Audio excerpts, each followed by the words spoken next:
Welcome to Afternoon Light, the podcast of the Robert Menzies Institute, hosted by Georgina Downer.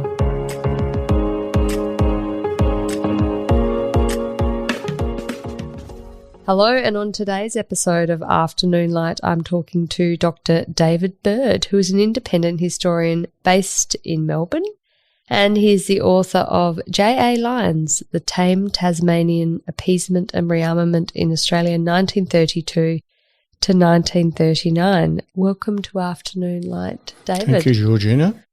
And it's lovely to have you here in the old quad at Melbourne University talking about Joe Lyons, who was Menzies' predecessor as Prime Minister, as you say, 32 to 39 in your title of your book.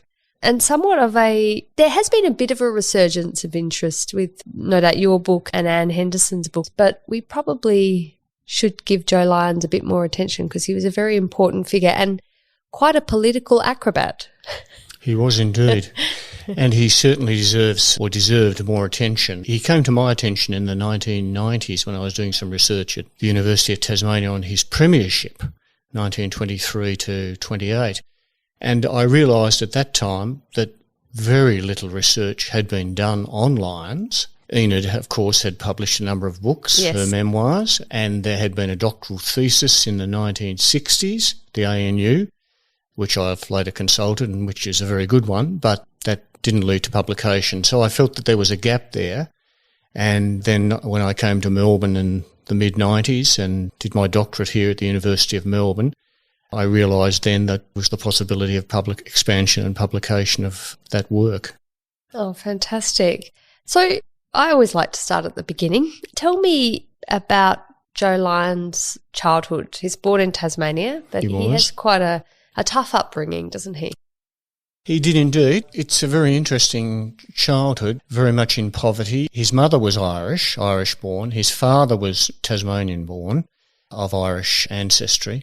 He was born in the northwest of Tasmania, the region from which I originated, and that region of Tasmania is quite distinct from the rest of the state. It didn't have the convict heritage that the south had, of course.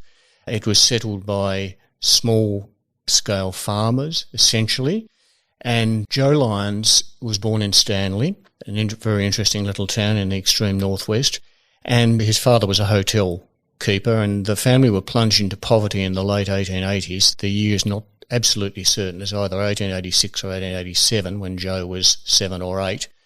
His father gambled, had a dream about a winning horse for the Melbourne Cup, bet £500 on that particular horse and lost.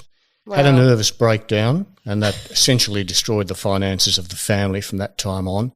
And later they moved to Ulverston, and Joe was forced at the age of 9 into the workforce as an errand boy, essentially. However, he was rescued by two of his aunts in Stanley who offered to house him in a cottage, there are two Lyons cottages in Stanley. One of them is where he was born, the other is where he lived with these two maiden aunts, as they were called at the time.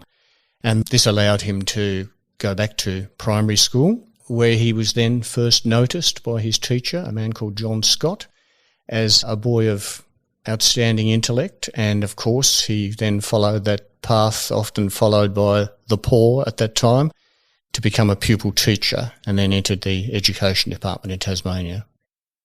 Quite an extraordinary story against the odds. Back to his father, was he known for being a huge risk taker like that? I mean, that sort of is quite a reckless thing to have done. It's a rather odd thing to do. He was quite a successful hotel keeper in Stanley.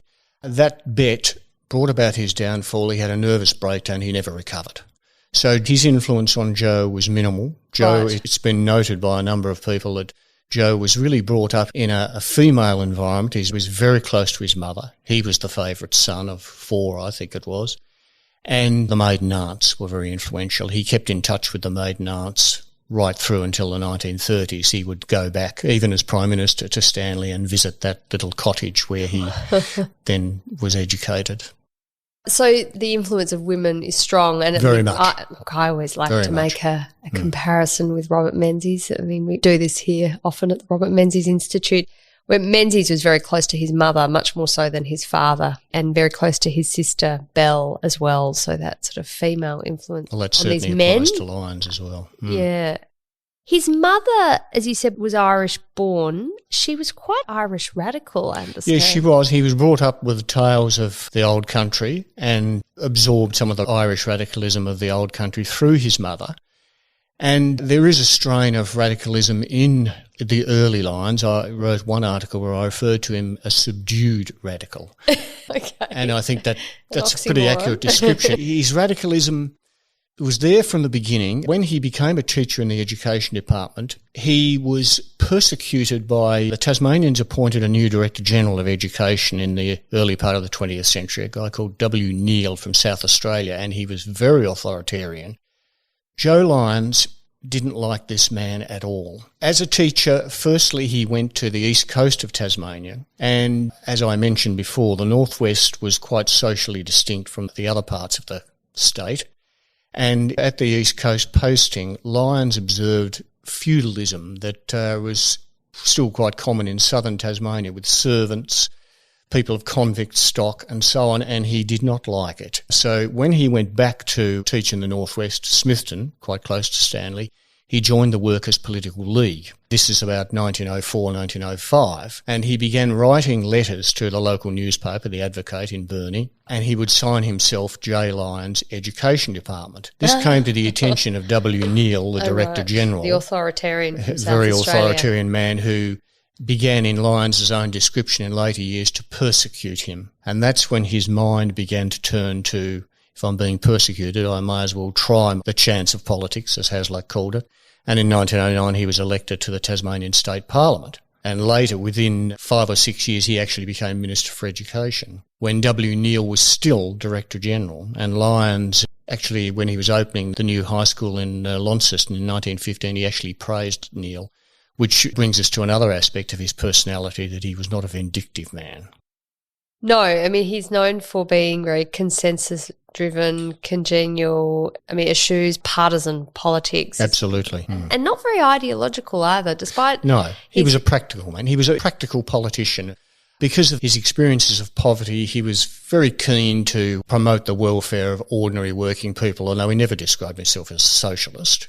Although he showed some interest, as many did, in the Russian Revolution after 1917, he soon abandoned any suggestion of tying himself up with that because of the violence. He was a very gentle man, very humane, but as you say, not especially ideological, intelligent, but not especially intellectual. Menzies even referred to him as a simple man, which is something of a simplification itself, but he was a practical politician, and this is an important part of his transition to the Conservative parties during the Great Depression, this idea that he found abhorrent some of the ideas of an intellectual like Theodore in the Treasury in 1931, the Keynesian ideas of expansion of the economy. Joe was a practical man who just thought that the country simply couldn't afford it. He'd been Treasurer, of course, in Tasmania as Premier from 1923 to 28 and more or less saved the economy there. Yes, actually his Tasmanian contribution as he was an outstanding Premier. And obviously Treasurer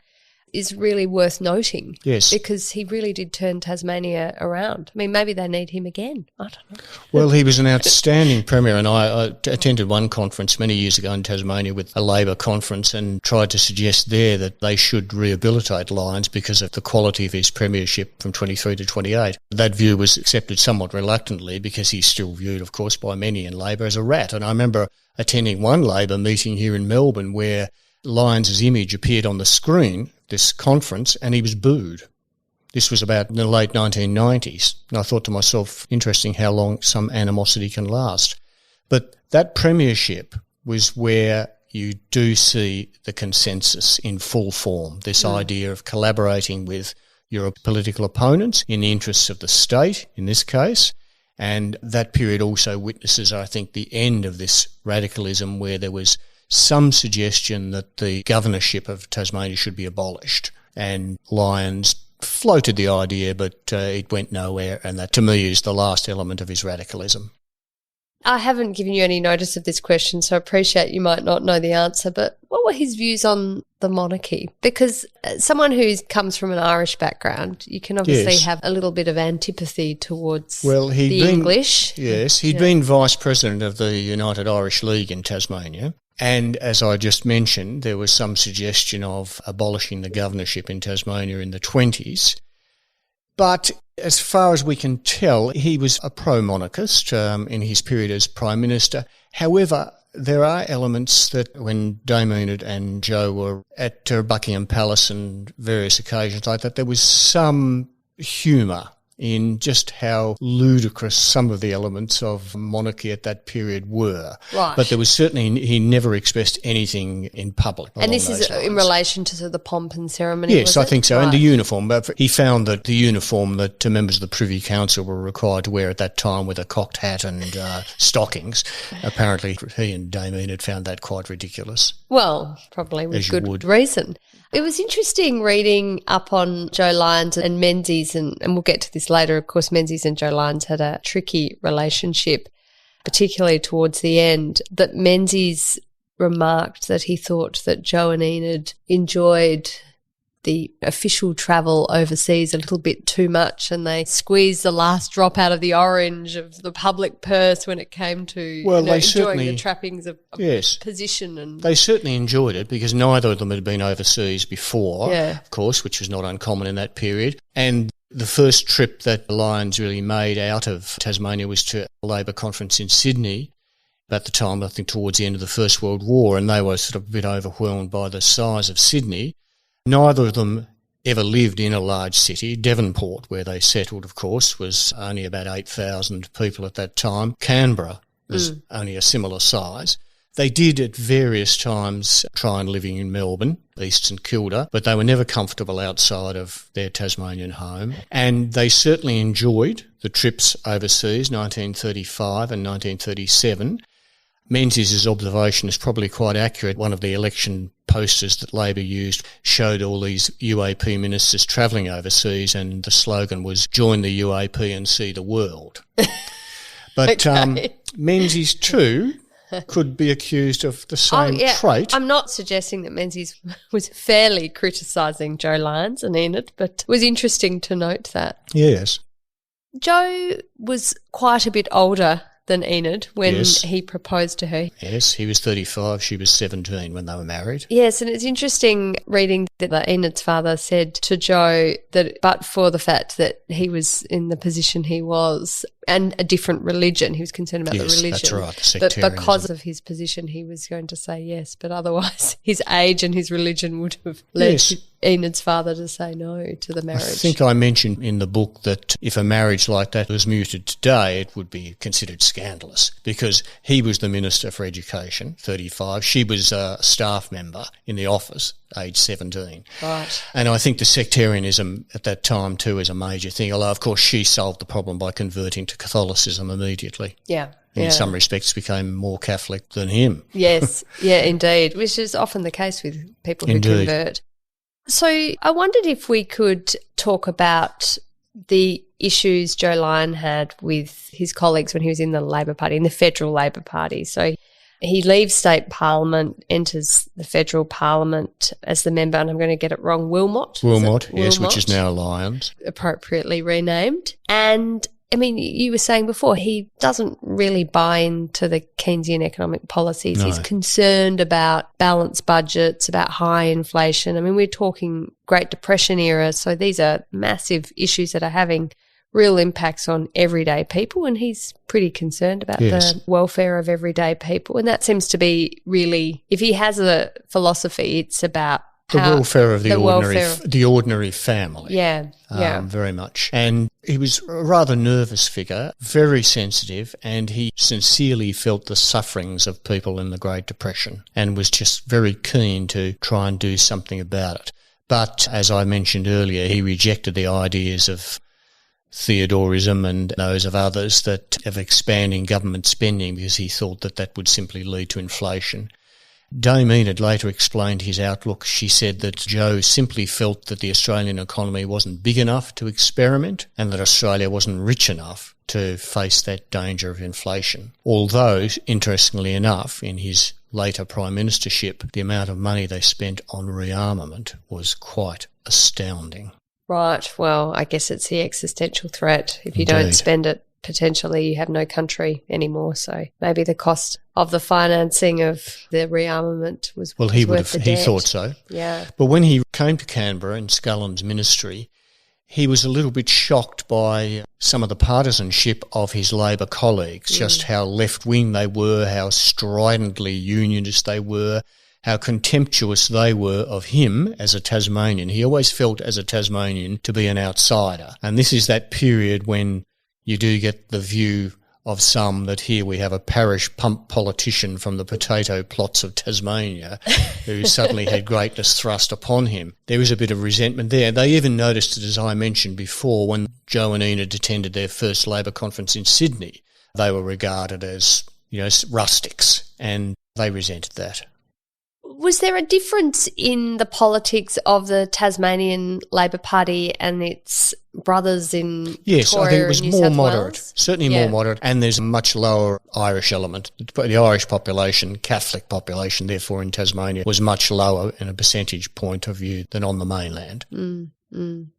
But he enters federal parliament and is automatically put into the cabinet, Yes, isn't he? he became Postmaster General, yes, based in Melbourne, which was... Oh, this was the St Kilda period, was Yes, it? he was happy about that because it meant fewer trips to Canberra, because, of course, these trips to Canberra in those days, for someone from Devonport, it meant crossing the strait at night, then getting on the train from Melbourne to Canberra. It was a monumental journey, so he was quite happy to be based at the post office in Melbourne, near St Francis Church, of course, as it was then. And Postmaster General in those days was a far more important portfolio than one would think today. Right, yeah. Because the means of communication. It was a senior appointment, and it did lead to some jealousy within the Labor movement, that this outsider, this Tasmanian, this unknown to some people anyway, had become a senior minister. And then, of course, when Scullon was overseas and Theodore was under scrutiny for various scandals, Lyons became the acting treasurer. That also led to considerable resentment. And when Scullon was in England in 1931, James Fenton, a Victorian politician, was the acting prime minister, but it was in the view of many that Lyons was in fact the de facto acting prime minister. Because Fenton was a bit hopeless. Fenton was a bit hopeless, yes. And Lyons had also shown by this stage that he was a very good media performer, a very good speaker on the platform and a very good speaker on the radio. Which is important in that day and age. Pre-television, the radio and newspaper were the key ways to communicate with the masses. So he made a real name for himself nationally at that stage, didn't he? Now, he has this massive falling out with the Scullon government, doesn't he, over Theodore's inflationary ideas, and Jack Lang, then Premier of New South Wales, wants to repudiate the debt. And Lyons, you've explained before, he had quite a conservative view of a man of great principle.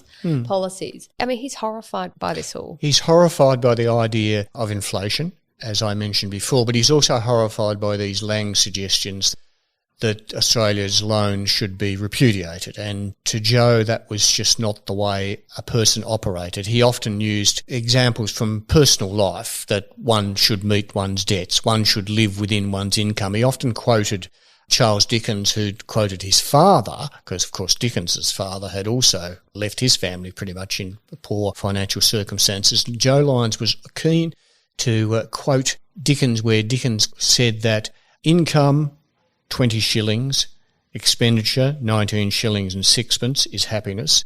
Income 20 shillings, expenditure 20 shillings and sixpence is misery. And that's pretty much the way Joe operated. As I say, he was not an intellectual, he wasn't a trained economist, but he had the experience as a treasurer in Tasmania and, of course, federally, and he just was not happy with the idea. His approach to the stresses of the Depression was that people simply needed to make sacrifices in the short term, and hence these programs of loan conversion, where he engineered a system whereby people voluntarily transferred their loans to a lower level of interest in the national interest. And, of course, to many on the left of the Labor Party, this was just bourgeois nonsense. What was the basis for Jack Lang's suggestion that the national debt repayment should be repudiated? I mean, was it just because, Lang simply felt that the interest rates were too high and that Australia's national interest was simply, we just can't afford to pay these anymore. The British banks, chiefly, some American, simply had to cop the fact that Australia just couldn't pay. And, of course, people like Lyons and others were horrified that what this would do to Australia's credit standing in the world. That's right, its reputation. Huge sovereign risk to have any economic relationship with Australia if that's the way they carry on. And, of course, Australia is as it still is, very much dependent on foreign debt and so on.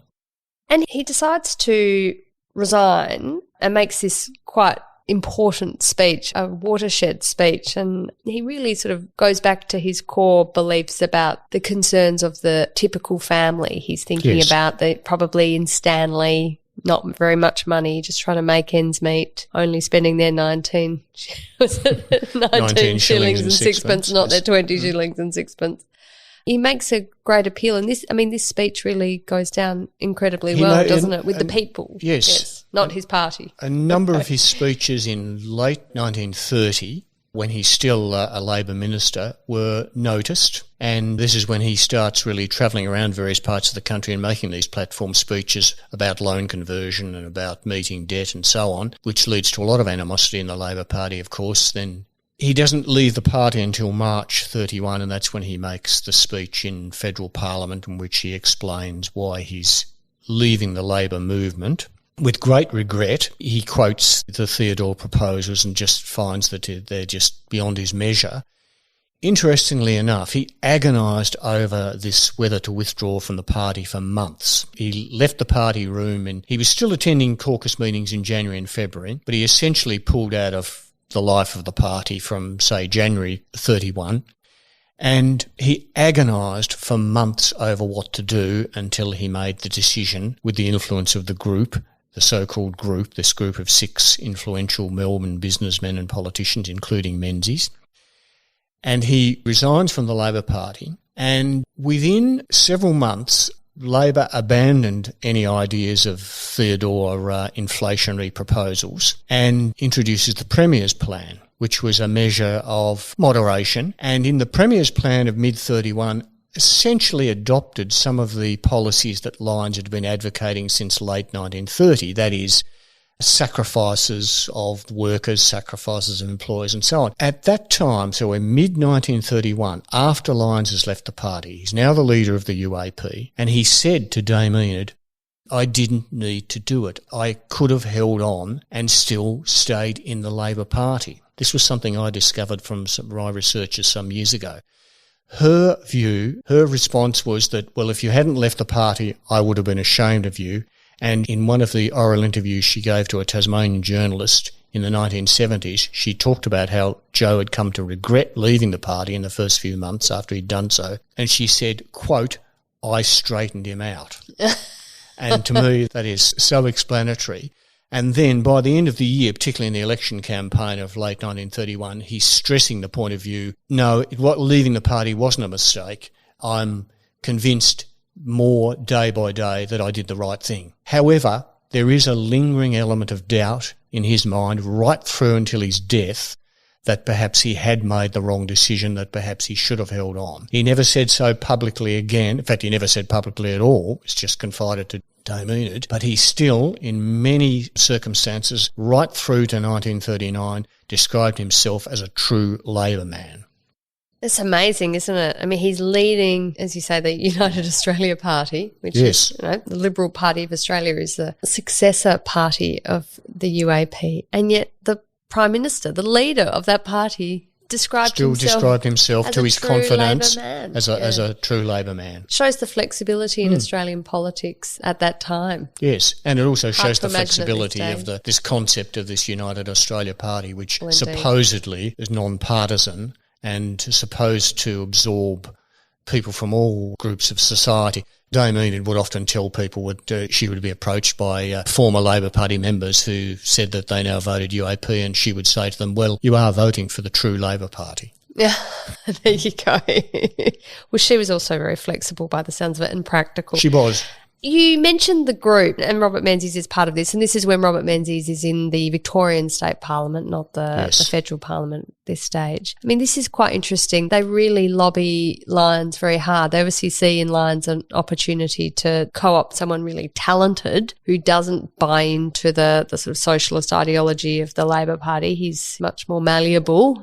And, I mean, in his watershed speech, I really like this quote. He says, "I would not like to see them," this is the starving women and kiddies, "suffer as thousands of other kiddies in Australia today while we are talking about these visionary schemes," referring to Theodore's mad plan. So he's really very focused on this group in society, not ideology. So this group of businessmen and Robert Menzies, they are able to do a remarkable thing in converting Lyons from Labor cabinet minister to leader of a brand new party on the centre-right of politics. Yes, well, the group was formed in, as far as we know, towards the end of 1930, and as you say, it consisted of chiefly businessmen and one politician, that is Robert Menzies, one state politician. Now, the leader of the group is a man called Staniforth Ricketson, who'd known Lyons in Tasmania. He had been a journalist on The Advocate in Burnie, so he knew Lyons as a state politician. And there were Kingsley Henderson, who was a director of the Argus, who was also a close friend of Lyons.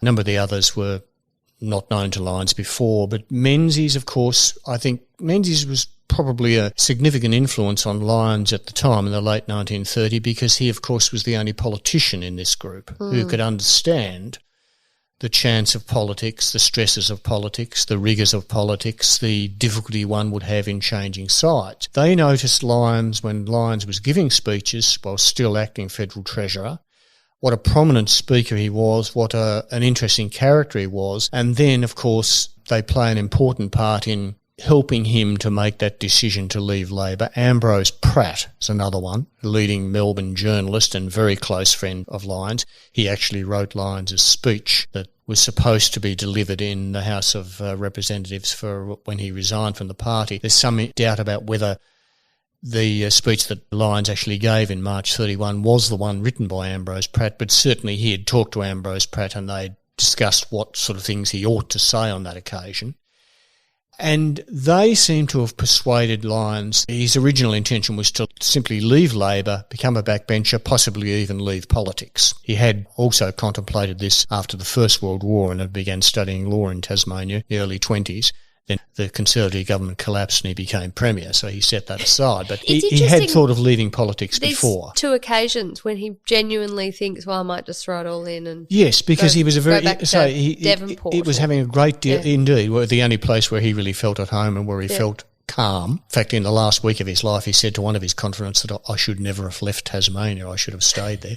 But there he is. Is it 11 children he had in the end? 11, yes. 11, there were 12, one died early. So there were 11. I think at the time of the Great Depression, I think there were 5 or 6. So it was a large family. Yes. And he was referred to by some of his opponents as fertile but futile.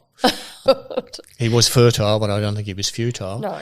And the group had noticed him, as I say, in late 1930, and I think they played a significant role in early 1930, up to the time of the resignation, in persuading Joe that he had a future on the other side of politics, although he didn't actually see it as being on the other side, because he insisted he would never join the Nationalist Party, led by John Latham, that he would only contemplate a significant role in some sort of merged, supposedly non-partisan movement as deputy under Latham, but the party would need to have changed its name, it would need to have changed its character.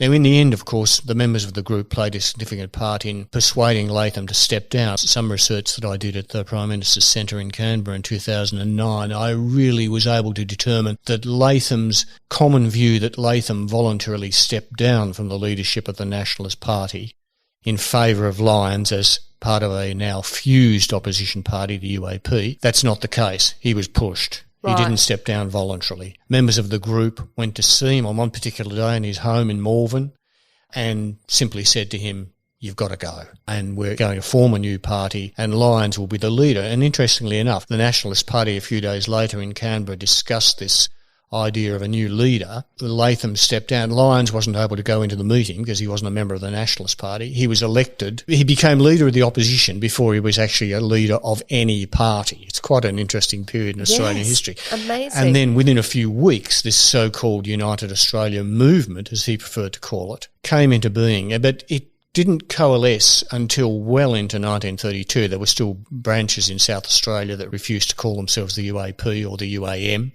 New South Wales, similarly. And even within Tasmania, there was considerable amount of opposition. I discovered in some research that I did for the Prime Minister's Centre, there was considerable opposition in conservative circles within the Nationalist Party to Lyons being accepted as the leader of a new fused opposition party. Well, that's hardly surprising. Because of his Labor background. Of course. The head of the National Union in Tasmania threatened to resign if Lyons was accepted. And this man threatened to stand in Wilmot against Lyons in the coming federal election, which, of course, that wasn't due until well into 1932, but it came towards the end of 1931 when the Scullin government collapsed because of the Lang group. And he won that election convincingly. It was a landslide. Yeah. But interestingly enough, if you look at the statistics, the Labor vote pretty much was still there as it had been in 1929, and it remained quite stable throughout the 1930s, the Labor vote, the 34 election, the 37 election, although the UAP won quite comfortably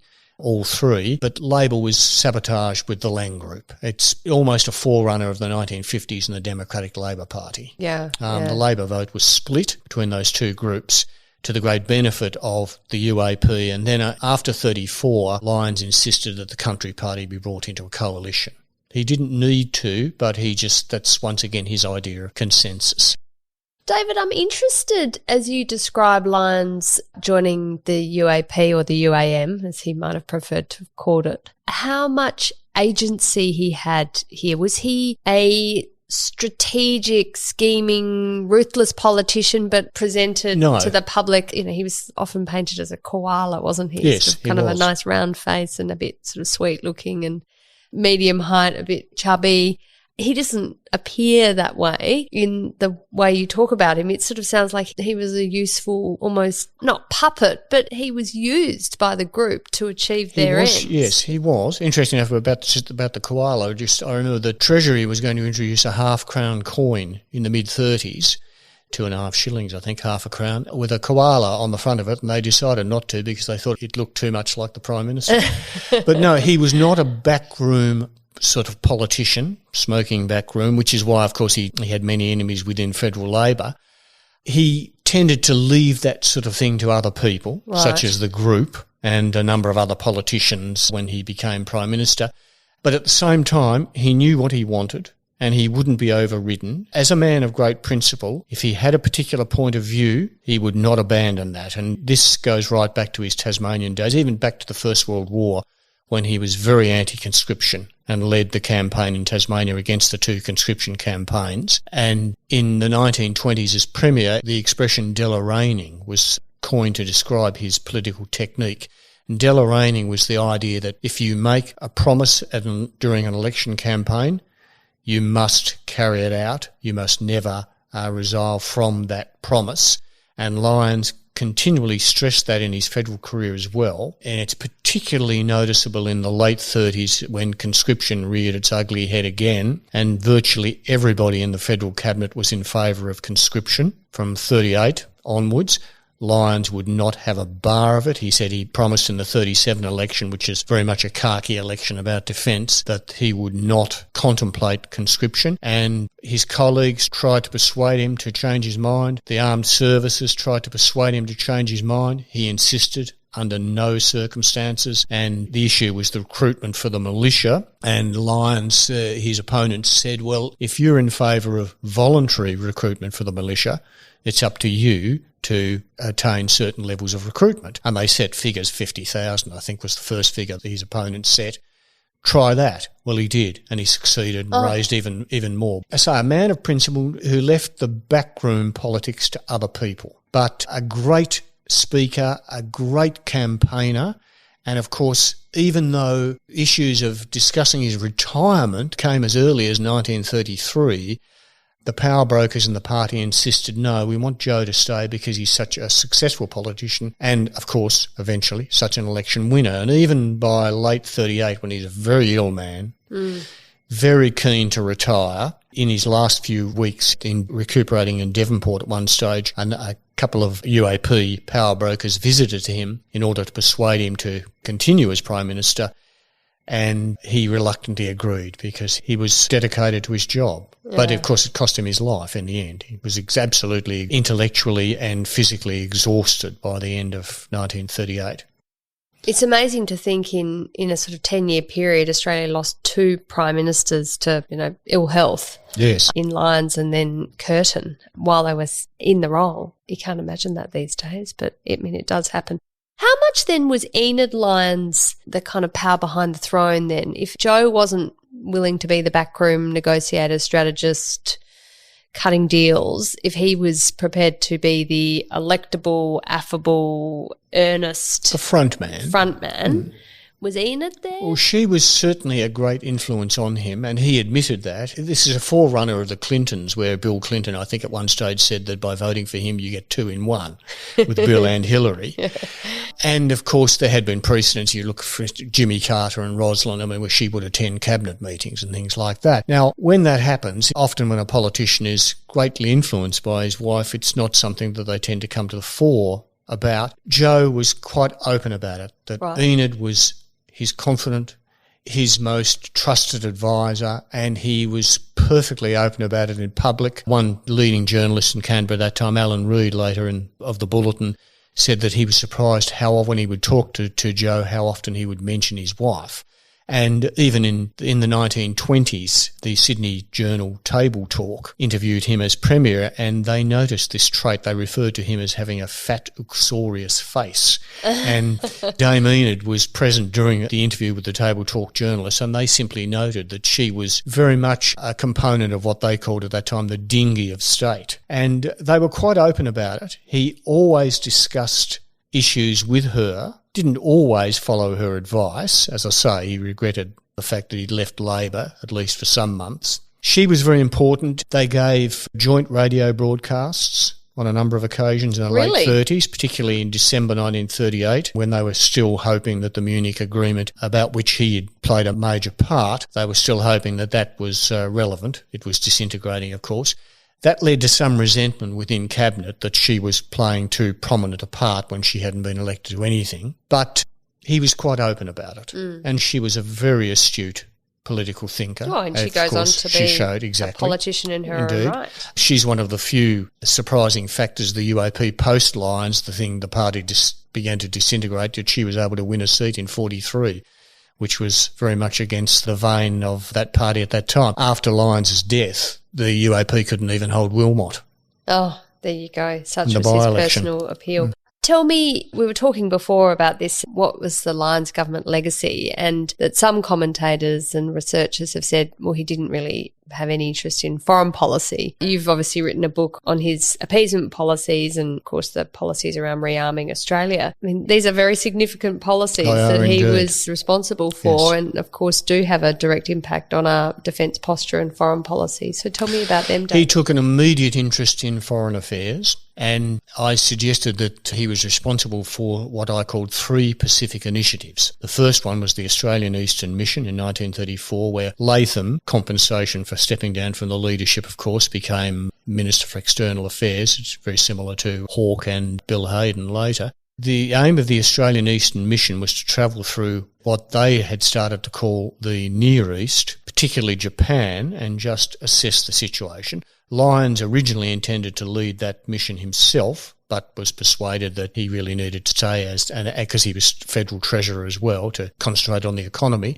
So he sends Latham off on this mission, which is the first sign of appeasement of Japan. And Latham is quite impressed with what he sees in Japan And he's absolutely assured by the Japanese at that time that they are not rearming. They have no interest in areas south of the equator and so on, mostly deceptions. But the British were very much opposed to this Eastern mission, and Latham came back and said that the issue with Japan, of course, was the occupation of Manchuria, and that Japan would not be satisfied until other nations, such as Britain, of course, acknowledged that they had the right to occupy Manchuria, Manchu Kuo as they called it. And Latham said that in correspondence with Britain, that Britain needed to find a formula to come back and conciliate itself with Japan. I've seen the letters in the archives in London. The response of the Foreign Office in London was simply contempt. One of the officials in the Foreign Office in London simply wrote to the side of one of these letters of Latham. He said, Latham needs to find his own, inverted commas, formula, because we're not going to do it. But then Lyons, he can see that Japan is a danger, and he couldn't see any issue with recognising the fact that Japan was going to occupy Manchuria. The Moffat, the US Consul General in Sydney, said that he did not meet an Australian politician who was not in favour of Japan occupying Manchuria, because the view was, if they're occupied in Manchuria, they won't head south. Of course, in the end, they did both. And then Lyons comes up with this 1935, this proposal for a Pacific Pact of Non-Aggression. Now, once again, in Britain, they thought this was a bit of a joke. Baldwin, soon to become Prime Minister in 1936, was leading the issues of foreign affairs in the 1935 discussions of Dominion Prime Ministers in London. Baldwin just thought the Dominions didn't know what they were talking about and that they had no right to offer counsel in foreign affairs of the empire. And Lyons proposes this idea of a Pacific Pact of Non-Aggression, which would include Japan, would include Britain, would include the United States. Dismissed in Britain as a fantasy, although Lyons went on to Washington and raised it with Roosevelt. Roosevelt was quite receptive to the idea, but nothing happens. Lyons continues to pursue it in 1937 at another imperial conference. Once again, the British offer lip service to it. Nothing comes of it. But nevertheless, it shows you that he was very forthright about Australia's interests. He recognised that there was a divergence of interest between Britain in the Far East and us in our Near East. Yeah. Britain was very supportive of China. Lyons wanted conciliation with Japan. And then the third part of this, and related to the Pacific Pact proposal, is Lyons's view that Australia needs its own diplomatic representation, finally. He'd been opposed to the idea right through to the late 1930s, accepted that Australia needed trade commissioners in places like Tokyo and Hong Kong and Singapore, but not diplomatic representation. But by late 1938, early 1939, he's convinced that Australia does need diplomatic representation in Washington and Tokyo, and he starts to engineer this. He dies just before it's announced. Who gets to announce it?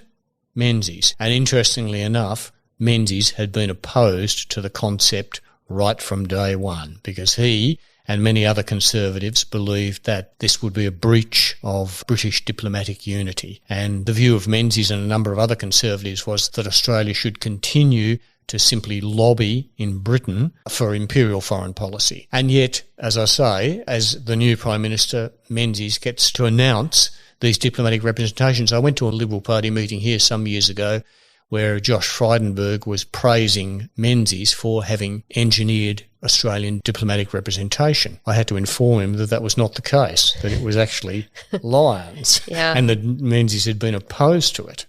Well, when you get the credit for announcing it, you get a lot of credit, don't you? There's lots to talk about here. I am interested, though, in the issue of appeasing Nazi Germany and the role that Joe Lyons and also Menzies play in that policy, which was, Anne Henderson's written a lot about this. It was a prevailing view in Australia. So this sort of sense that, they were on the wrong side of history and they should have condemned Hitler and not sought to do any deals with Hitler at all is, all very well for us in hindsight, given we know the atrocities that Nazi Germany committed. But back then, you've got a population that only a generation before had gone through World War I and just wanted to avoid war at any cost. And the leadership of Australia and other countries was reflective of that, wasn't it?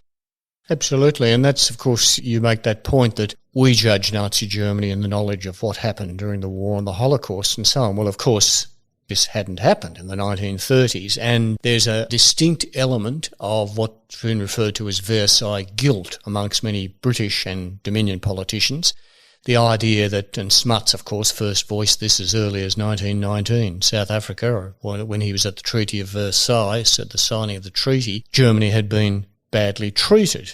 And, of course, someone like Hitler uses this very much to his advantage. Archbishop Mannix suggested that this idea of Versailles guilt, valid though it was, had simply given Germany a bit of a free kick right through the 1930s, that whenever Hitler made some sort of move and territorial acquisition, he always mentioned that it was in breach of the Treaty of Versailles, because the Treaty of Versailles, of course, was absolutely repudiated by all Germans, not just the Nazis, of course.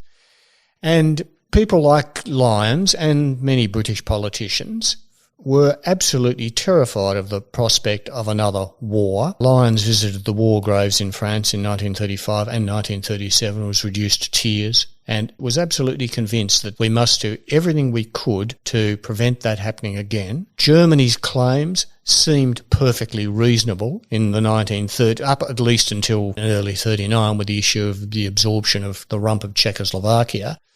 The reoccupation of the Rhineland seemed perfectly reasonable. The reintroduction of conscription seemed perfectly reasonable. Britain had in fact breached the Treaty of Versailles itself in 1935 by signing a naval agreement with Germany. Common view amongst many conservative politicians at least was that, okay, dictatorship in Germany, that's fine for Germany, for our liberal democracies. But if that's what the Germans want, and clearly they did, of course, in the 1930s, then they should be allowed to follow that path.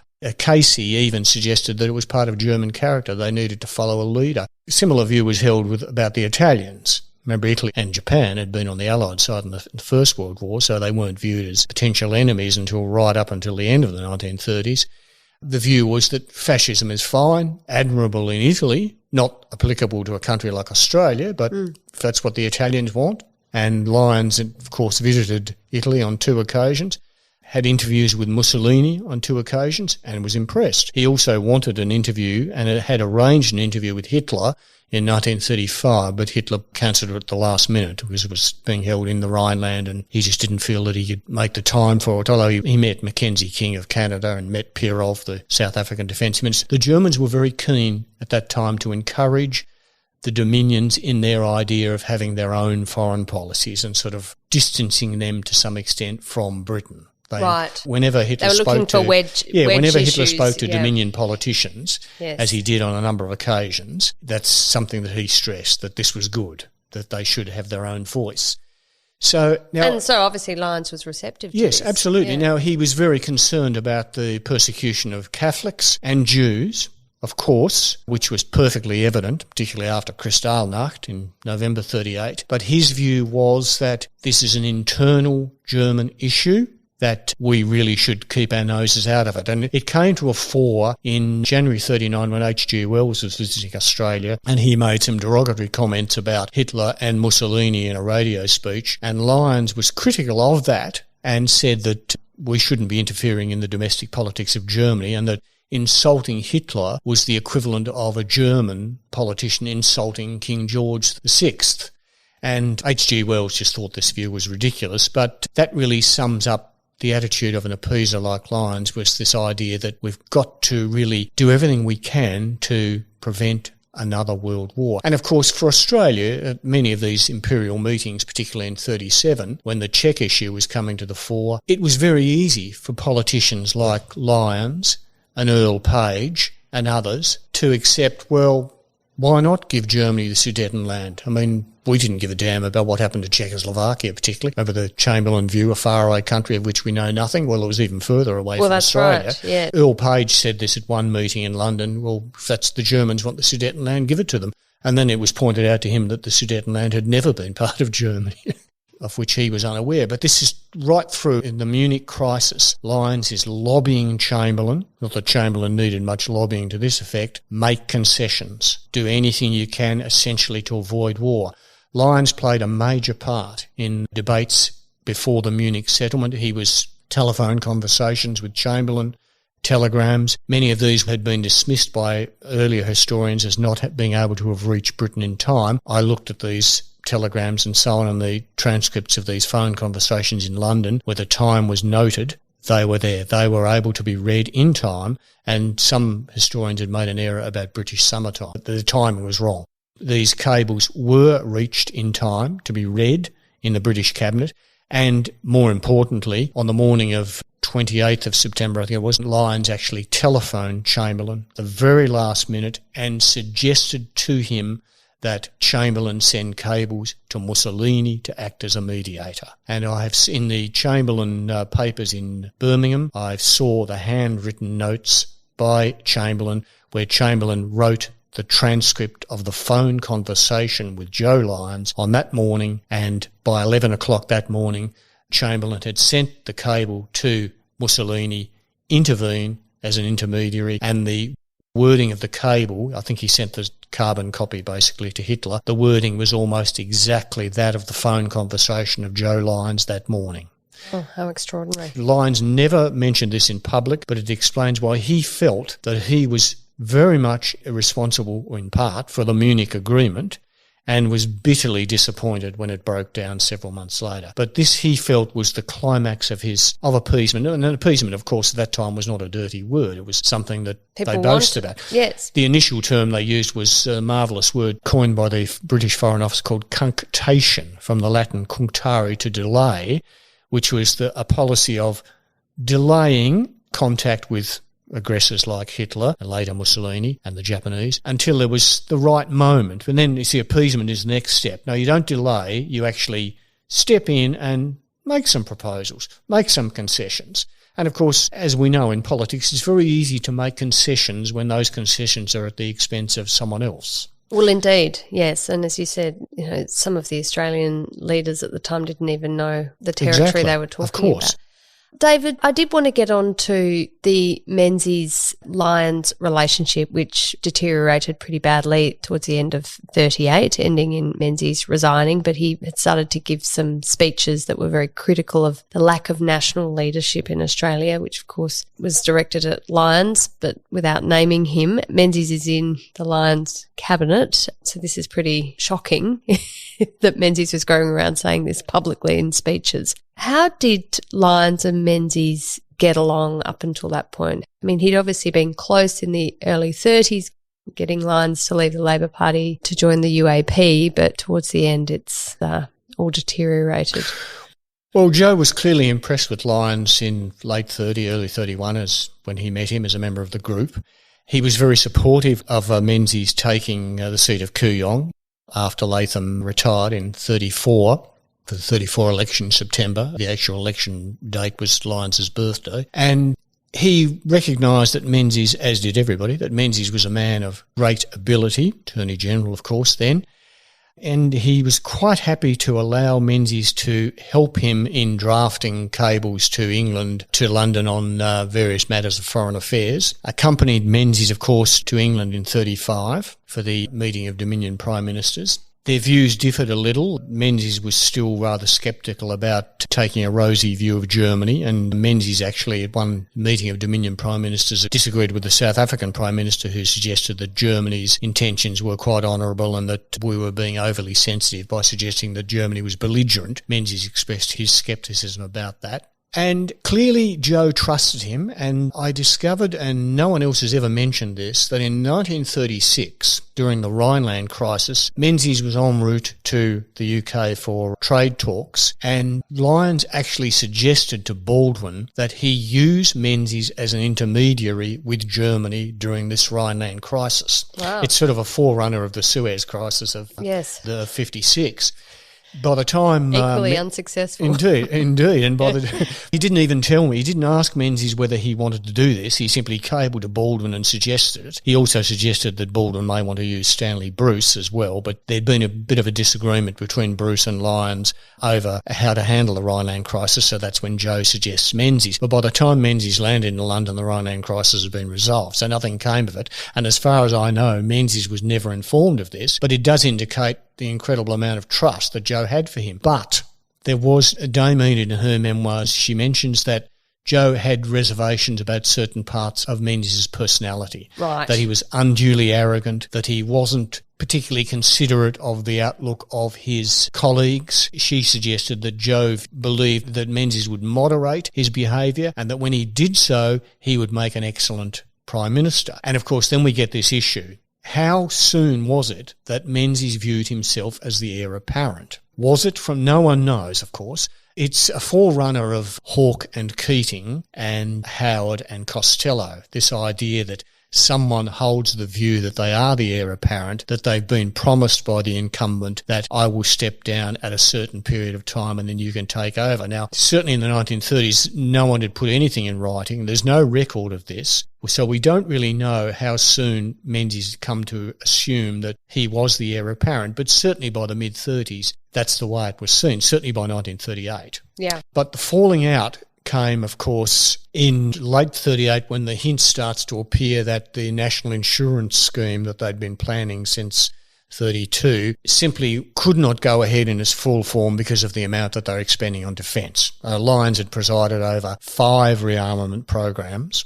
A 6th was mooted, and at one stage, the 1938-1939 budget, 18% of the budget was devoted to rearmament. Wow. Now, if 18% of the national budget for defence is not rearmament, I don't know what is. And that's another common myth, which I think I've helped to dispel, is that Lyons didn't spend money on defence forces. He did. And then in March 38, of course, it's announced that's it. We can't simply go ahead with this national insurance scheme in full. Menzies resigns from cabinet, and in the same week as the Germans absorb the rump Czech state, the Australian press highlighted the Menzies resignation at the expense of what was happening in Europe. But then, of course, within a few weeks, within a month, Lyons was dead. Yeah. And despite Earl Page's opposition, Menzies becomes Prime Minister. Now, they had the falling out, but even then, even in March 39, Joe had said to Enid that we can get by without Menzies, but he had no animosity towards him, no personal animus towards Menzies, still had very high regard for him, still believed that he had quite a future. And that's typical of Joe. He was not a man of great animosity. Now, to go back to that speech in late 38, July 38, Menzies goes to Nazi Germany. He's impressed with some aspects. Yes. Not everything, some. And once again, we have to judge that in the light of this is pre-Kristallnacht and what happened in World War II, of course, pre-Holocaust and so on. He's impressed with some characteristics, impressed with the economy, impressed with the spirit that he finds in Germany, the enthusiasm, the patriotism. This was a common enough view amongst many politicians, even the very left-wing state Labor Premier of Tasmania, Albert Ogilvie, who visited Germany at the same time, very similar experience. Now, he comes back from Germany, writes articles in the Argus and makes that speech at the Constitutional Club in October where he praised that spirit that he found in Germany and the quality of the leadership and suggested that we would do well in the democracies, not just Australia, to sort of have the same quality of leadership. Now, there's some dispute about whether this is taken as an attack on Lyons' leadership. Joe didn't think so. Enid did. Yes. And she describes in her memoirs of the breakfast following that Constitutional Club address.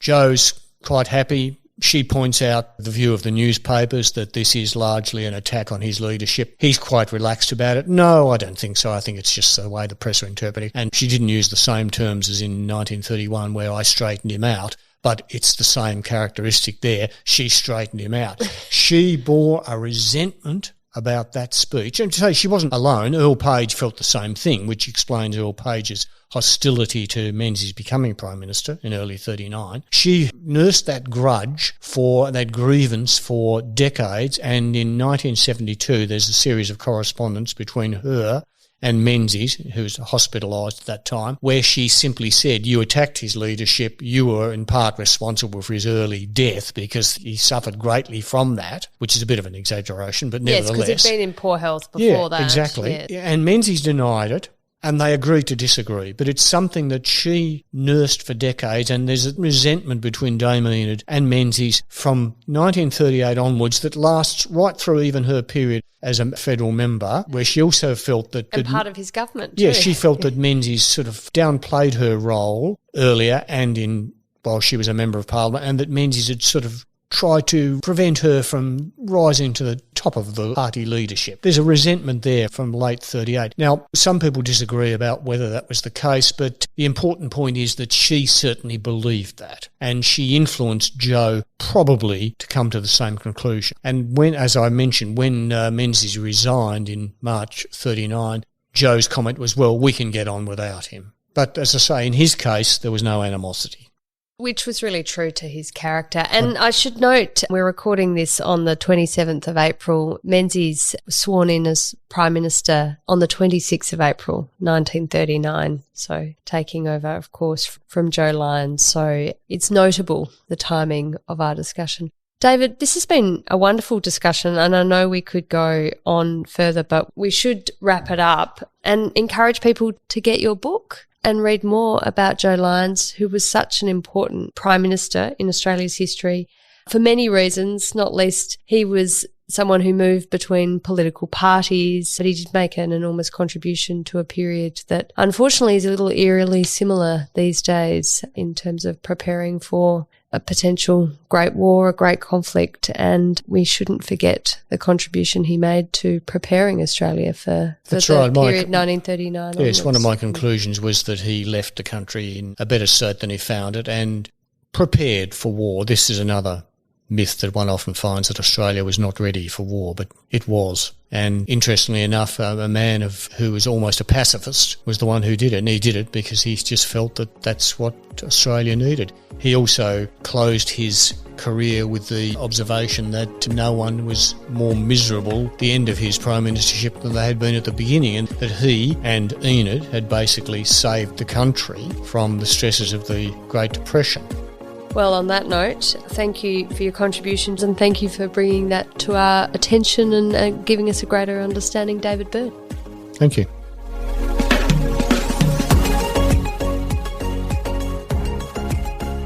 That's it for this week's episode of Afternoon Light, the podcast of the Robert Menzies Institute. Please make sure to subscribe and catch up on our latest online content on our website or on Twitter, LinkedIn or Facebook.